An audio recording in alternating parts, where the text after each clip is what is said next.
All right, we should be live now. Making sure I get audio. Yep. And queuing up my notes.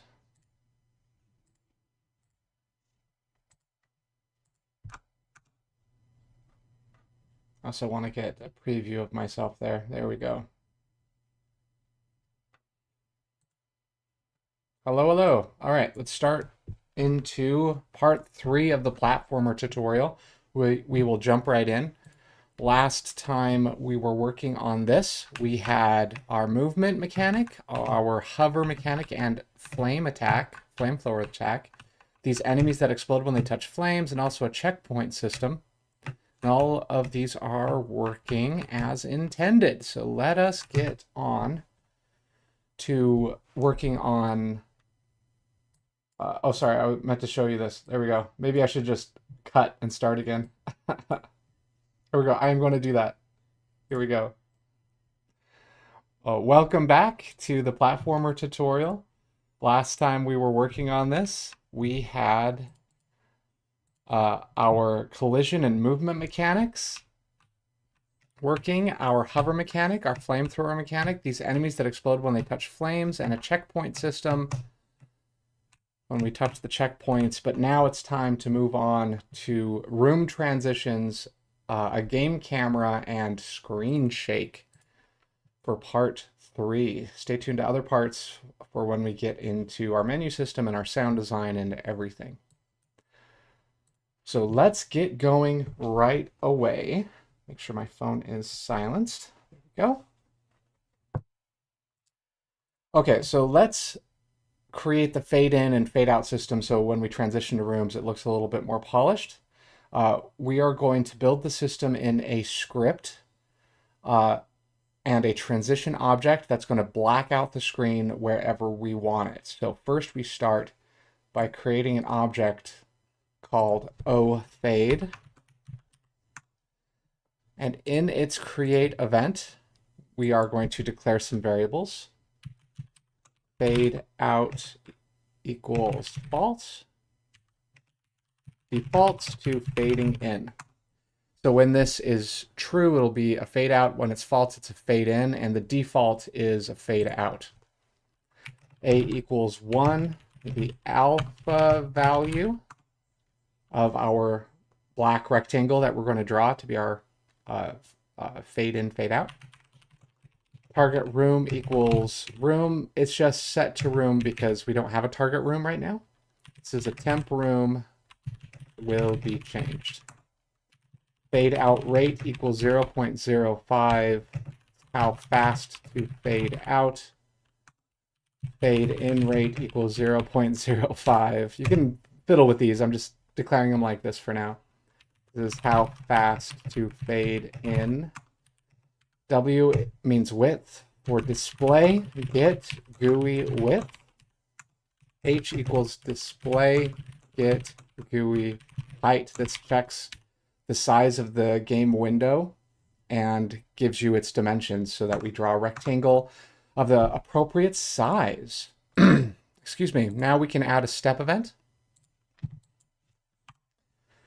and write some code. If fade out is true, fade out from clear to black. Else, fade in from black to clear. So let's start with fade out. If A is less than 1, meaning if not completely black, else, and what this else means is screen is completely black. So if the screen is not completely black, we're going to change our alpha. A plus equals fade out rate. Fade out rate. Make more black. And for this else, for when the screen is completely black, set just a equals 1. So in case it is over 1 because of the fade out rate, we just set it back to 1. Set black to 100%. And also room, go to target room. That is our fade out code, even though we need to still have a draw event that draws our rectangle. But first let's write the fade in code. If A is greater than 0,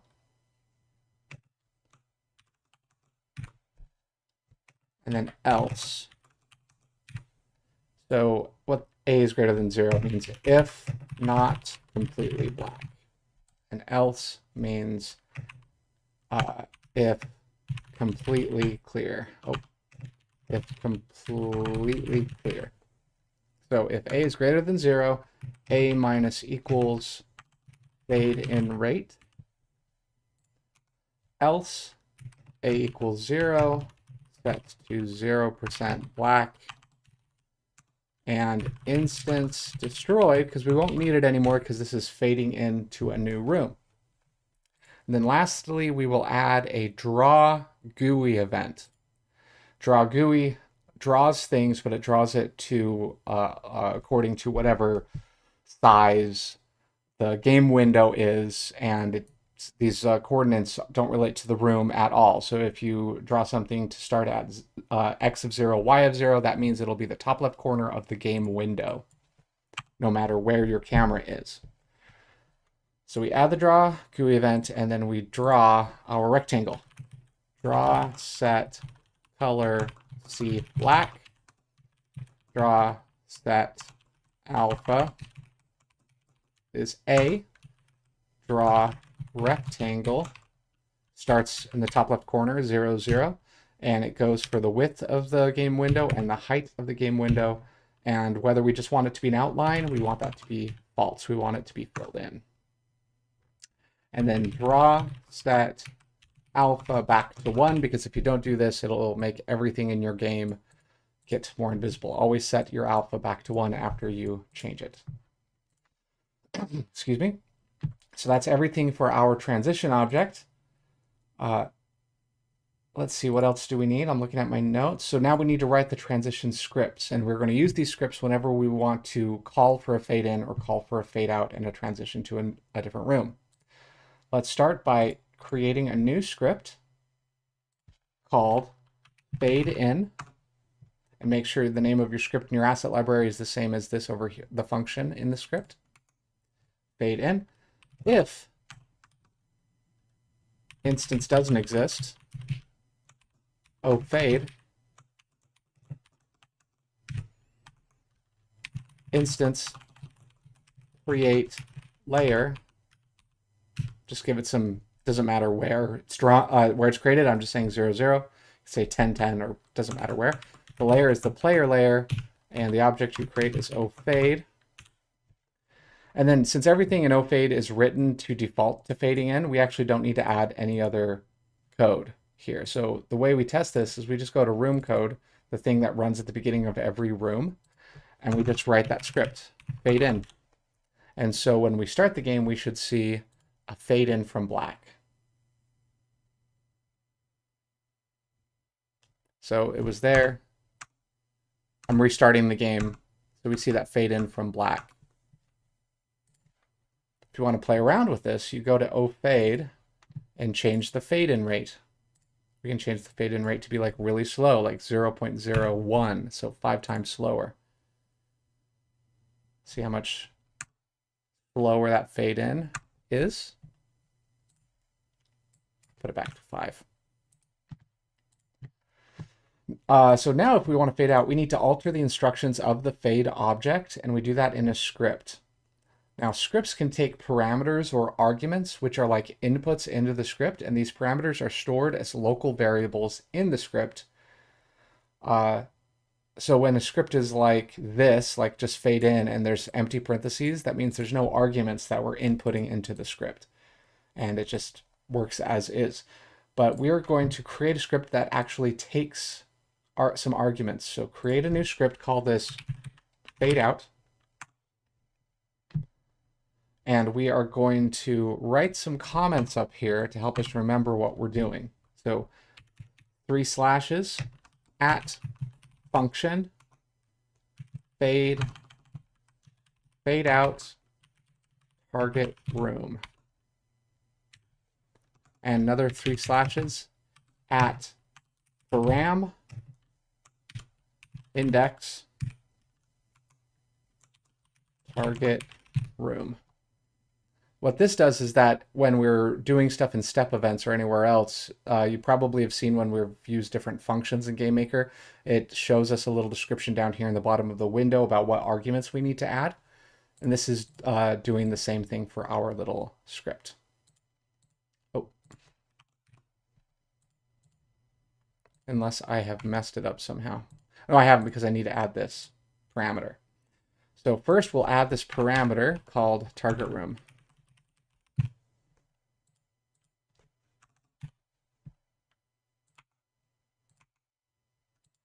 And if this keeps giving me a yellow squiggly, I probably did something wrong up here, and I can also just delete it, and that is fine.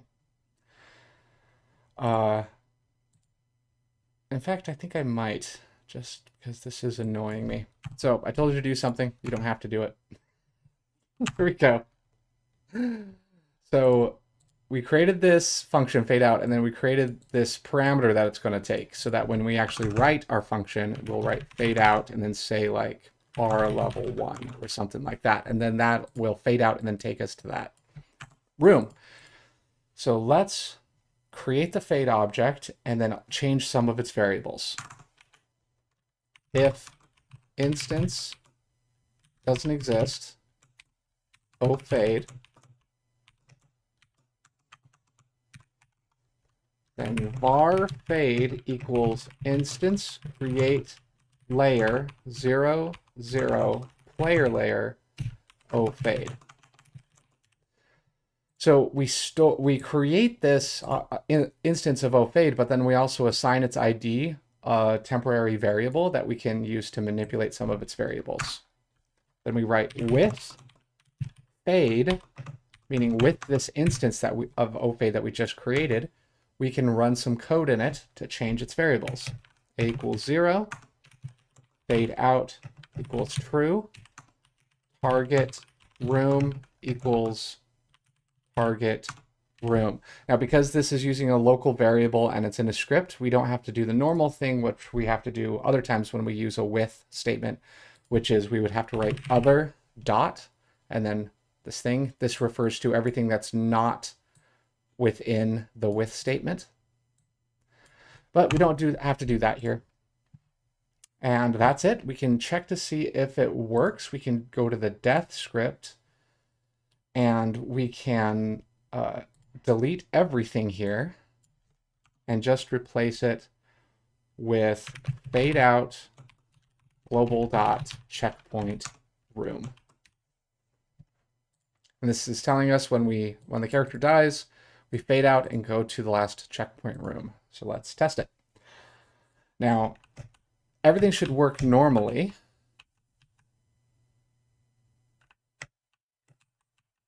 Yep, that's correct. Now there's only one room we're going to, but nothing is broken. Everything's working. Yeah. So you will notice that we can still can control OPlayer after we die. So watch the health bar disappear, and then I can still have a few moments where I can control the player. We can fix this by making OPlayer explode when it dies. So in the death script, after the fade out script is called, add instance create layer x, y, player layer, explosion. Now this works because the only place we run this script is in OPlayer. And so this is referring to the X and Y positions of whatever is running the script, which will always be our player object. And then we are going to create explosion, which, yeah, we have created.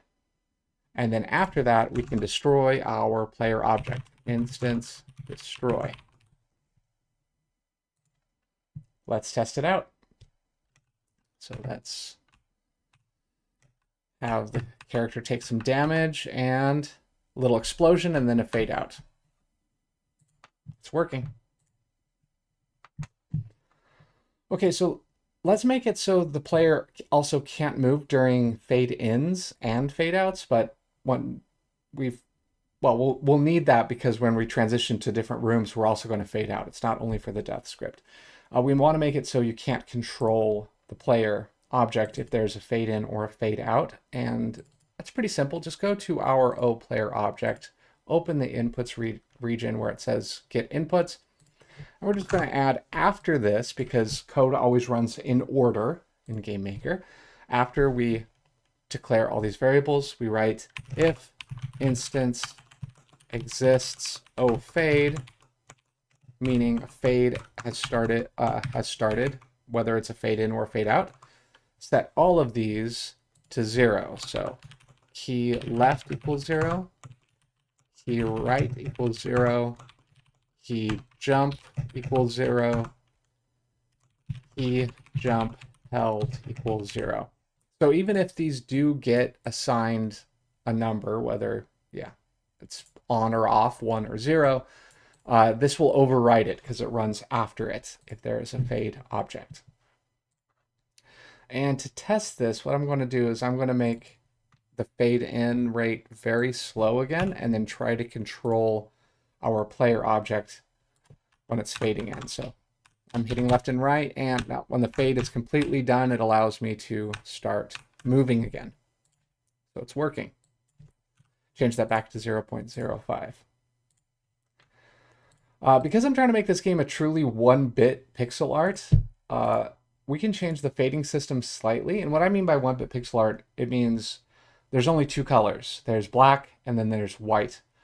And right now with our fade system, there's other colors. There's a transparency to our black, and it is clashing with the 1-bit pixel art look.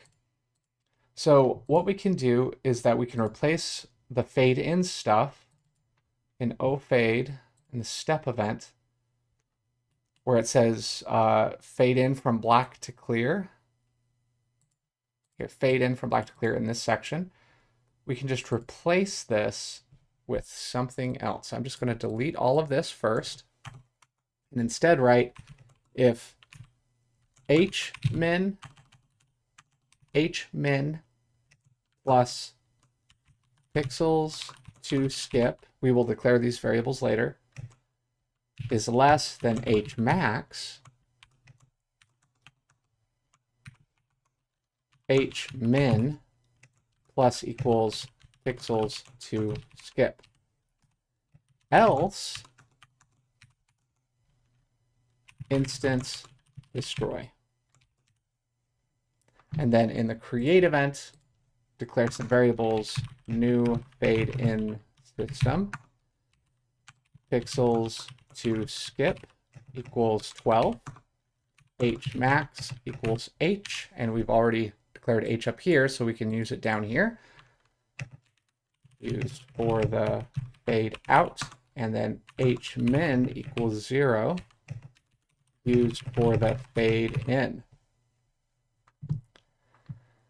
And then in the draw GUI event, change this y variable from 0 to hmin. So this will take away the height of the black rectangle by a number of pixels each frame until they're all gone. The higher the number, the faster the fade. So let's try that fade in. Oh, there's a bug. Pixels to skip, not set before reading it. I see it's because it's a typo. Yep, right here. Pixels to skip. Let's try it again. See that? So our fade in is now just a scrolling black rectangle. For the fade outs, go to our fade out script and change one line. Change a equals 0 and change it to h equals 0.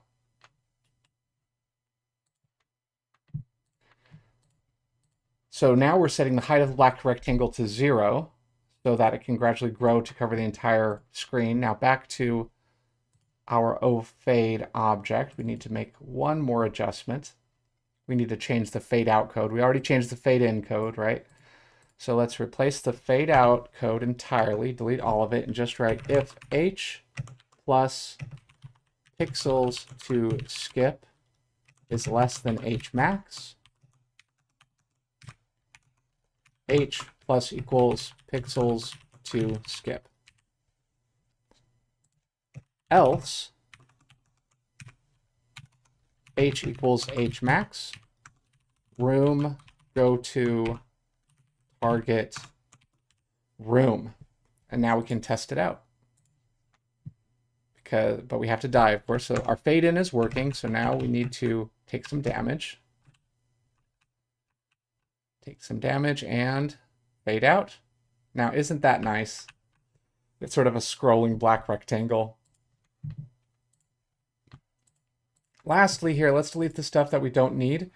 In the create event, delete these items, the alpha value item, and then the fade in rate, fade out rate. That's just replaced by the pixels to skip. If you want it faster, make this number bigger. In fact, I'll write faster needs bigger number. And then in the draw GUI event, we can change where it changes the alpha values entirely. And we always test it to make sure we didn't accidentally have a typo or introduce a bug.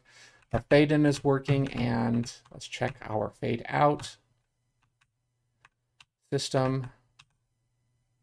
Beautiful. Now let's move between. Let's set up a system to move between different rooms using the transition script. Let's create first a new sprite that we will use to check for collision with wanting to leave the room. So in sprites, create a new sprite. Call it S door. Set it to 60 pixels wide and 120 pixels tall. Apply. Edit image, fill in with a bright color. You can even be kind of funny and write door, because we're actually never going to see this in the game. This is just for collisions. Always check the collision mask. It is the full image, but I'm also going to set it to full image just to be careful. And then we're going to set the origin to be the bottom left corner. Now, a new object. You guessed it, O door. Assign the appropriate sprite. And then here where it says visible, we'll just uncheck that so that whenever the game runs, we do not see it, but we can still place it in our room. Add a create event and write target x equals 0. Target y equals 0. Target room equals room. The temp room will be changed. And then in its step event,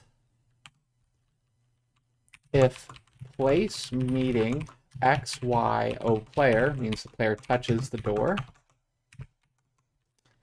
fade out, target room, target x, target y. Now, we need to change this fade out script because up until now, the fade out script can only take one argument or parameter. We need to make it so it takes these other parameters. So let's open our fade out script. And I'm actually going to copy and paste the parameters here because last time when I tried to write it, it messed it up. There we go. Yep, I didn't introduce any bugs, but I just have function, target room, xy, at param, index, target room, at integer, target x, then a description. Maybe it's because I needed the descriptions here, why it wasn't working before. Then here, here we need to add a comma and then a local variable called target x, and then another local variable called target y. I always add the little underscore before them to keep track of what my local variables are. then global.target x equals underscore target y. Global.target y equals target y. Oh, target x needs to be target x. There we go. Global.target x equals target x. Global.target y equals target y. Very good. Then here, if instance doesn't exist, fade. Right? We have all of that working. Target room. Yeah, there's nothing else we need to change there, I believe. But now we need to declare these global variables, target x, target y. So I'm just going to copy and paste that. Go into our rsplash creation code and add this. And I'm actually going to make it so it equals whatever we set the checkpoints to be, because this is our starting position. And the reason we have target X and target Y is because we want to be able to change rooms without changing our checkpoints. So we want to have a new target in a new room for our X and Y coordinates. Now we open our room code script, and we got to change these from checkpoints to targets, because again, we want to be able to change rooms without changing our checkpoints. So change checkpoint to target, change checkpoint to target. I think that's all we need to do there. Also in the death script, change the fade out command to include our other parameters. When our character dies, we want it to go to the checkpoint X and checkpoint Y. So I will write global.checkpoint X, global.checkpoint Y. Now we're going to run the game and everything should work just the same. Now we haven't actually added any doors or a different room, but we just want to make sure we didn't introduce any bugs. So we always check things, make sure everything is working normally, and it is. So that's good news. So now we can implement our door and transition system. I'm going to right click on our level 1 and click duplicate. It is over here, but there's also a shortcut of Control D or Command D. So I'm going to actually do that. I'm going to highlight that and hit Control D to duplicate our level 1. I'm going to change its name to our level 2. This is a fast way to make multiple rooms, and you'll notice we'll open our level 2 and it's the exact same creation code. Creation code is still there, room code. Oh, out of that. That was an accident. Now we're going to go through and change some things so we know that it's the second room. Let's see. Let's go to collisions and just add some blocks. I'm holding down the Alt key, and if you're on a laptop, make sure you turn off laptop mode. Actually, with fire, let's remove all the fire. Place that again after we place our collisions. So remove the checkpoints and enemies too. Enemies. This is why working with different layers is so nice. Right, so back to collisions.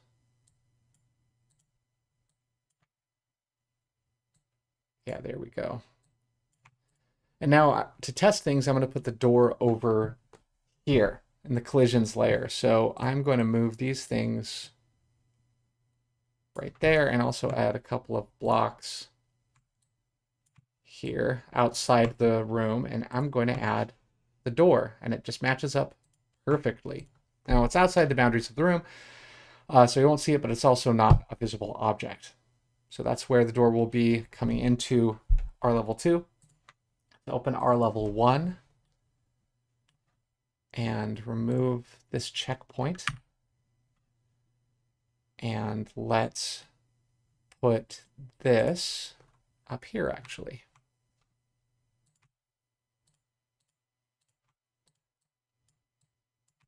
Then, so you don't fall off the end. Then a door right there. Now I'm going to make sure our level 2 is also open so I can change the tabs between the two, because we're going to need to in a moment. Now we're going to double click both of these doors as placed in our room, and we see at the instance like menu, and we can actually open the instance creation code and change its target room and target X stuff. So I can write target X equals I don't know yet, target Y equals I don't know yet, target room I do know, that is R level 2. I'm going to copy this and move over here, collisions, double click this, creation code, and I know the target room is going to be R level 1. So now we have a creation code open for both. Let's find out where the door going to R level 2 should place our character. So I'm going to close that, and what I'm going to do is I'm just going to drag in a player object here and place it like right here, not touching the door, still visible in the room. I could even move it over here if I'd like. I kind of like that. I'll put it over here, and I can double click that and check its X and Y location. 64448. 64448. Then I can immediately delete this out because our transition system doesn't work if there's a player object inside. Now back here, collisions, double click this. Same thing. Player object.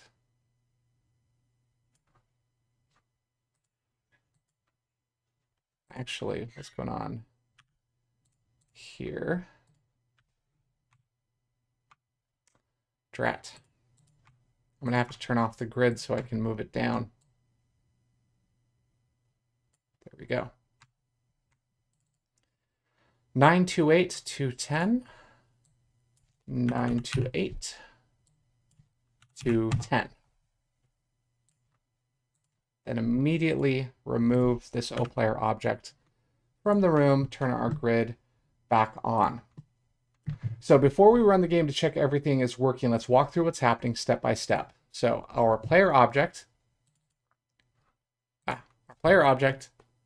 is going to be rolling over here, and it's going to overlap or collide with our door object.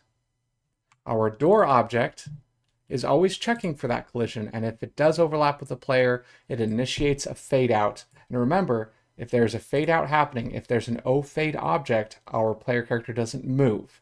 So after it touches it, there's no more inputs allowed. Now our fade out script will create an O fade object. And because it is set to be a fade out, it will fade out and go to our target room. When our target room opens in its creation code, room code, it will now create the player to whatever we set the target X and target Y to be in the fade out script. So everything should work. Let's see. I'm going to go up here. Yep. Look at that. And yeah, the player object does not move while the fade is working. It's magic. We need to make sure the player's HP, its health points, carry over from room to room. Right now, if you notice what's happening, its HP is actually reset every time the object gets created to 4, but if your HP is at 1 and you go to the next room, I want it to stay at 1. Very easy. All we have to do is use global variables. So let's go to our splash creation code and new global variable global.hp equals 4. And then in the OPlayer step event, we can go to the health region and simply change this to be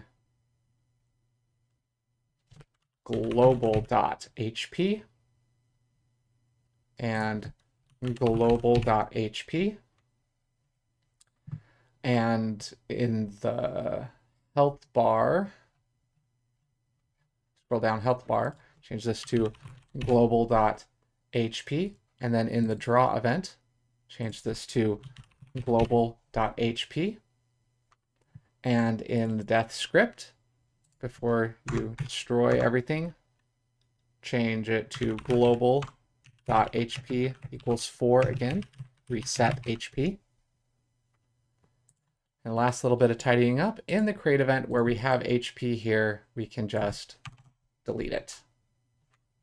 We'll test it out now. So I'm going to make sure our player object gets hurt. It's at 3 HP. Actually, I'm going to get it down to 1 HP so we can see what's happening. Okay, 1 HP. Go over here. Still have 1 HP. Back over here. Still have 1 HP. And when we get reset, we get reset to 4 HP again. Next is our camera system. So we have the fade in, fade out system, room transition system working. Now we need a camera system. So first, what we're going to do is we're going to delete our level 2 because we're going to make some changes to room properties, and it's just much easier to do those to one room, like a room template, and then duplicate it multiple times. So I'm going to go over and delete our level 2. We'll go to our level 1, and we're going to make this room much bigger. So I'm going to scroll out. I'm going to make the width be 1800 pixels, the height 2040 pixels. And those dimensions just work well with the size of our blocks. If you recall, our collision blocks are 60 by 60 pixels, and both of these numbers are divisible by 60, which makes working with them in the room kind of nice. I think they're divisible. Oh yeah, I need to change. Oh yeah, collisions. Yeah, you can see here with the grid, it works out perfectly. I'm going to stay in collisions, and I'm just going to delete my level design. Oh, I never know what to say there. Delete, delete, delete. Now let's surround the room with blocks so we can never fall out of the room. This is when it's so helpful to have a 3-button mouse. You see me zooming in and out just by holding a control key and then using the scroll wheel, or moving the room around by clicking and holding the scroll wheel, holding down on the Alt key, and then painting with objects. Using a 3-button mouse and a keyboard is just the superior way to use Gamemaker. Paint this. If you notice your Gamemaker is running slowly, especially when painting objects, you might need to just exit out of Gamemaker and reset it. It's a memory issue.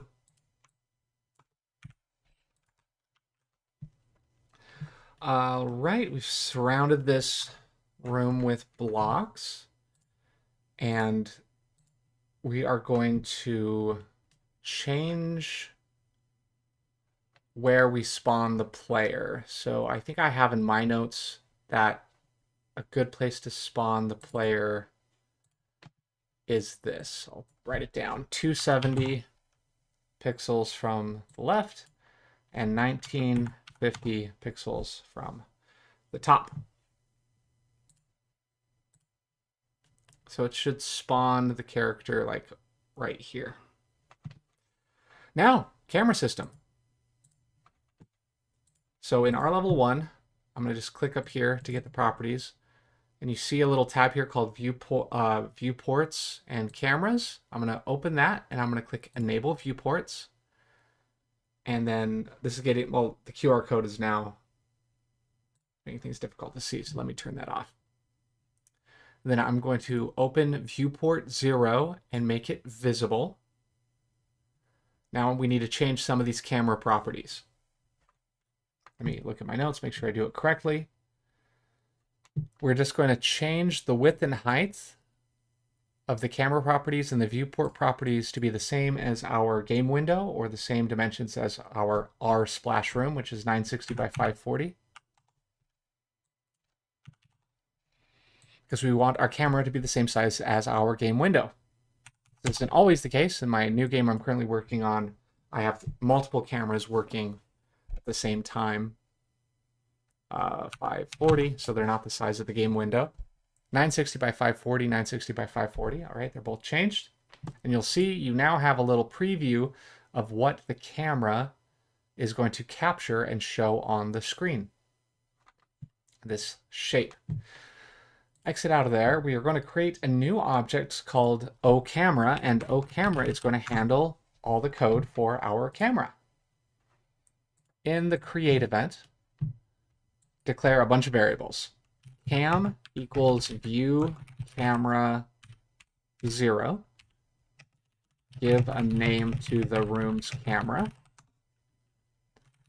Cam follow speed equals 20. Lower is faster. Follow equals OPlayer. What object to follow can be changed for cutscenes. Width half equals camera get view width of cam times 0.5. That's just getting it half of the dimension of the camera. Height half equals camera get view height of cam times 0.5. x2 equals x. x2 is where the camera wants to go, and y2 equals y. y2 is where the camera wants to go. Excuse me. Now in its step event, we will write a bunch of code to have the camera move and follow the player. Update destination. Destination, I spelled that correctly. If instance exists, follow, or follow object. x2 equals follow.x. y2 equals follow.y.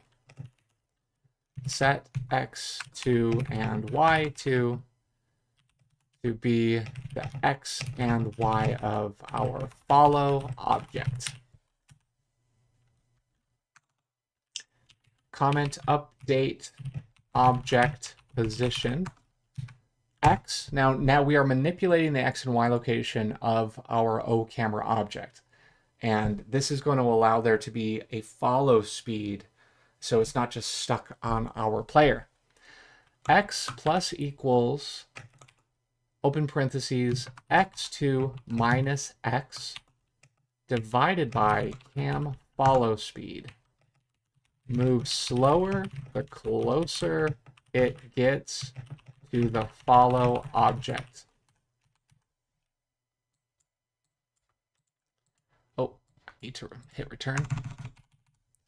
Similarly, y plus equals y2 minus y divided by cam follow speed. Comment keeps the camera from leaving the room boundaries. Now, not everybody would want that. I, in a platformer, want to keep the camera within the room boundaries. I'm going to set a clamp. X equals clamp x width half, comma, room width minus width half. Y equals clamp y height half, comma, room height minus height half. Then lastly, comment update camera view, camera set view position, POS. Cam is the viewport we want to change. X minus width half, y minus height half. Close parentheses, semicolon. So the reason we have to work with width half and height half is because, open up here, the X and Y location of this camera is the top left corner of the camera. Now, if we set that to be following, set the camera to be following the player object will always be in the top left corner of our game window, and it'll be showing stuff we don't need. We want our player object to be in the middle of our viewport of the camera. And so we have to always tell the camera, hey, this is where the object is, and we need to set your X and Y location, which is actually your top left corner, to be sort of always gripped or tied to the center of the viewport. So here, for instance, to keep the camera inside the room, the minimum value of its X position will always be half of the camera viewport. So if the player object is on the far left wall, the camera won't go further than here. And the player object can keep going towards the wall, but the camera will get stopped at the wall and not keep going. We also need to create this camera object so it runs in our game. So in room code, after we create the player object, we can just copy and paste this actually.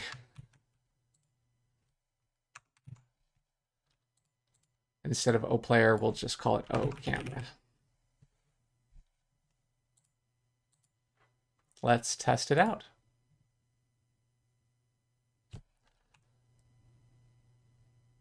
So the camera is following our player, but there's a slight bit of follow speed. Go up. So if I stop moving, the camera takes a little bit and then catches up. Now the reason the player object isn't in the center of the screen is because we're at the bottom of the room and the camera won't go outside of the room boundaries. Let's add a screen shake effect with the camera, because that's just a nice little bit of polish, and everyone should learn how to manage screen shakes. It's actually easy with how we've set things up. So we just open our oCamera object. In its create event, let's declare some new variables. Add a comment, screen shake. Shake length equals 0. Time length in frames. Shake magnitude equals 0.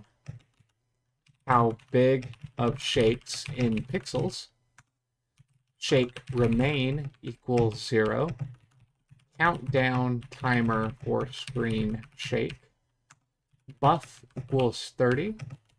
Distance in pixels from edge of room, and this makes it so that when our camera is still at the edge of a room, it has some wiggle room to still shake. So we'll set it up so the camera is not actually bound to the edges of the room, but actually bound to slightly in from the edges of the room by 30 pixels. In the step event of our oCamera object, update these clamps to include the buffer variable.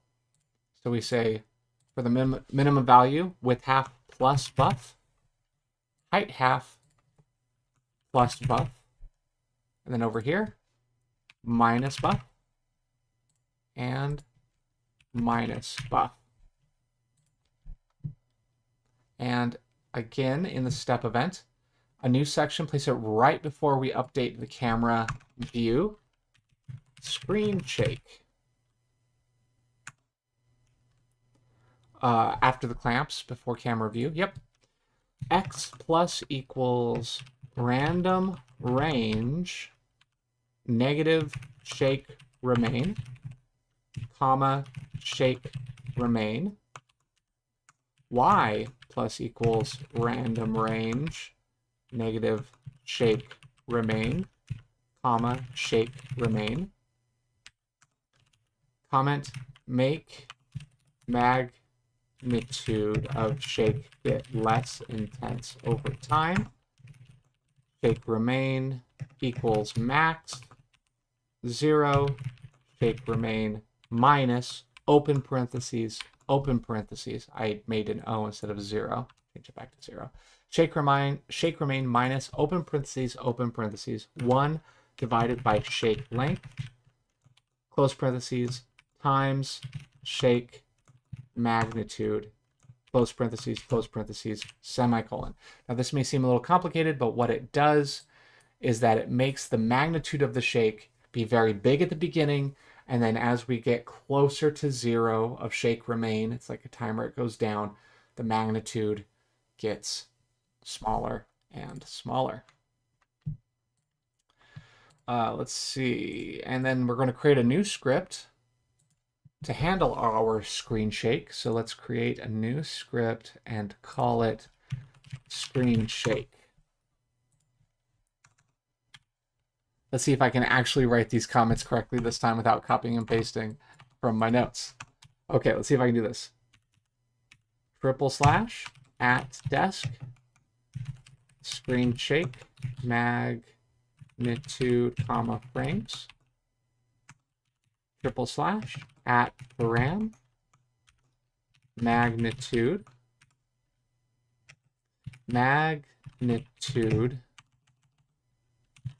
sets the strength of the shake radius in pixels / at param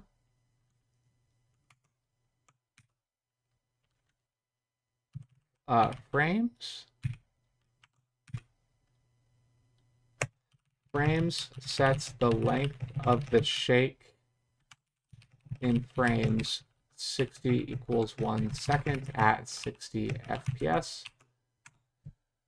And see, I haven't done it right. I think it's how indents work, perhaps.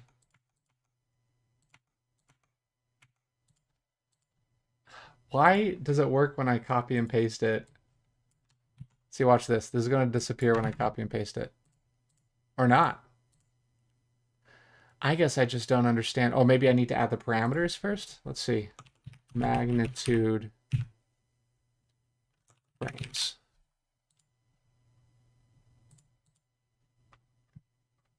Screen shake. You know what? If I'm messing things up, don't need it. And in fact, when I write my own scripts in my own games, I never add comments. I write the comments in here to remind me. So yeah, forget that. Here in our function though, with camera, if magnitude, or the local variable, is greater than shake remain, open curly bracket, close curly bracket, shake magnitude equals magnitude, shake remain equals magnitude, and shake length equals frames. And again, because this is running in a script with these local variables, we don't need to write other here to reference variables outside of our with statement. It works just fine. Now to test this, we can add it to the create event of oExplosion. So we'll open up oExplosion, add a create event, and write screen shake, 12 for the magnitude, frames, 30 frames. And now when we see an explosion, it should shake the camera. Oh, I need to add things to explode. Open R level 1, enemies. Where are you, enemy? Right here. I'll hit the enemy and the camera should shake. Yep, it shakes. And you can also see, because we've added that buffer, that 30 pixel buffer, our camera actually is always 30 pixels away from the actual border of the room, which gives the camera room to shake. Delete that enemy. Yeah, you can play around with these variables just to see how it feels. So I'll place the enemy back in, and instead of like magnitude of 12, let's make it like a magnitude of 30, and frames, let's have it go for like 240 frames, and just so you can play around with it and see what is actually happening. Yeah, and then slowly it goes down. But subtlety is the rule with screen shakes. Another good place to do it is when we set a checkpoint, just to give some visual emphasis that we've set a new checkpoint, which is very easy. Here where we set a new checkpoint, we just write screen shake, maybe set the magnitude to be 5 pixels and the frames just to be 10 frames. Also in our oPlayer step event under attack, where it's shooting out those like bullets, right? Every time it shoots a bullet, we can have a really tiny screen shake, make it look kind of cool. So here we can add screen shake magnitude of 4, 6 frames. Also in our health region, when we touch something that is bad, when we reduce our HP, we can add screen shake. Let's say screen shake of 10 pixels for 20 frames. All right, this should look kind of cool when I'm flying around. So let's fly. We get a very, very subtle screen shake when bullets are fired, which looks and feels really good. And then, yeah, things are looking good. What can I say? I mean, I've made the game. I should be pleased with it. Right now, let's talk about an issue with the camera. Right now, the camera, because it has a follow speed, is trailing behind the player, which is fine normally if it's not that bad. But since there's so much momentum in this game, I actually want the player to be able to see in the direction that the character is moving. So that's called a leading camera. But we can change it. We can add some fun codes so the camera always looks towards the direction where the player is moving. In the OPlayer create event, add a comment and a set of new variables. Comment camera lead. Cam x equals x. Cam x lead equals 0. Cam lead max equals 300. Now in the OPlayer step event, we are going to add a new region. I'm going to put it under health region and call it camera lead. And region. I can turn on the QR code again since I'm not working over with the cameras. And here we can add a comment, x camera lead, and write cam x lead equals cam lead max times HSP divided by max HSP. So what this does is this gives us a percentage. If our HSP is 0, this value in the parentheses will be 0, and therefore all of this will be 0, and cam x lead will be 0. No leading camera. But if we're going at 30% of max speed, it will be 30% looking ahead. If we're at 100% of max speed, it'll be 100% of looking ahead, and we'll be looking ahead by 300 pixels. We're going to change our OCamera object slightly. So in the step event, let me expand this out a little bit, under which it says update camera view. Oh no, update destination. This is where we need it. We're going to change it dramatically. So we have if instance exists, follow. I'm going to delete these lines of code and instead write if follow double equal sign OPlayer, open curly bracket, close curly bracket, because sometimes like if we want the camera to follow an enemy or if we want it to look at a sign or a goal up ahead in the room, that doesn't matter. We only want this code to work if we are following the player object. x2 equals follow.camx. So it sets the x2 to not be the x position of OPlayer, but the cam x position of OPlayer. Else x2 equals follow.x, just normal. And then down here we write the normal x2, y2 equals follow.y. Because the lead, we only want the lead to be horizontal. So now we can test that out and we should get a leading camera. So, oh, actually not working at all. So I must have forgotten something. OPlayer, follow camx. See this, I like that y'all get to see what's happening. It has to be here. Yes. So I forgot a line of code. So we've calculated how far the camera should lead, but we also need to update our cam x to equal x plus cam x lead. Another good thing about tying this to HSP is that if our HSP is negative, it'll make this value negative, which makes camx lead negative, which means x minus camx lead will be correct. So if we're going left, the camera will lead 300 pixels, or a proportion of 300 pixels to the left. If we're going right, it will lead at a proportion of 300 pixels going right. So let's test it out now. So if I'm going, yeah, if I'm turning left, so it is always facing, but when I slow down, the lead shrinks as I'm going slower. That's great. It's all working. And that's it for today. We've worked on our camera system and room transitions and fade ins and fade outs. And next time we work on this platformer tutorial, we're going to have an auto tile system for just better looking level design. We're going to add sound design, including music, and some tutorial signs to teach the player how to play it.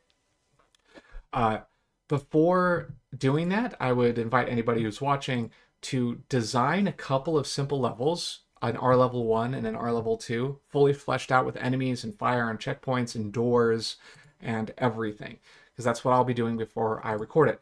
But I won't be recording it today. I have other work to do. Hopefully this has been helpful, and hopefully if you're watching the VOD, you've found success with this tutorial. I will see you later.